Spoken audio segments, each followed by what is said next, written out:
D'un seul coup, cet ouragan, il dit des choses. Et ce qu'il dit n'est pas que Macron n'aurait pas bien préparé ce qu'il aurait dû ou pu préparer, ça, je pense que ça c'est vraiment de la politique politicienne, c'est que d'un seul coup, on braque le projecteur sur cette île en disant qu'avons-nous fait de ces territoires que nous avons contribué à désoler. Nous avons désolé ces territoires avant l'ouragan. L'ouragan montre que ces territoires étaient désolés et que s'il y a du pillage, c'est pas seulement parce que l'ouragan est passé, c'est que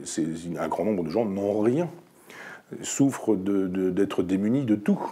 Et donc je crois que si vraiment on veut faire une réflexion, mener une réflexion sur ce sujet-là, l'heure n'est pas à attaquer Collomb ou Macron sur ce sujet-là, mais juste de dire qu'en amont,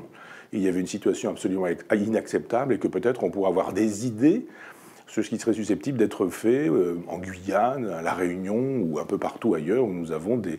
confettis sur la planète pour que effectivement ce soit des lieux dans lesquels il n'y ait pas cette exacerbation de la lutte des classes avec des très riches qui se prélassent au soleil et puis des très pauvres qui n'ont rien du tout et qui, le jour où l'ouragan passe, n'ont qu'un seul désir, c'est rentrer avec un gros nounours chez eux. C'est dire la misère, c'est dire la blessure de ces peuples-là. Je pense effectivement que quand on voit tous ces hommes politiques qui nous disent qu'il faut changer, faire de la politique autrement, charger Macron sur ce sujet-là, eh bien, on peut avoir la certitude que les gens qui procèdent ainsi sont vraiment des personnages dont il faudrait se débarrasser politiquement.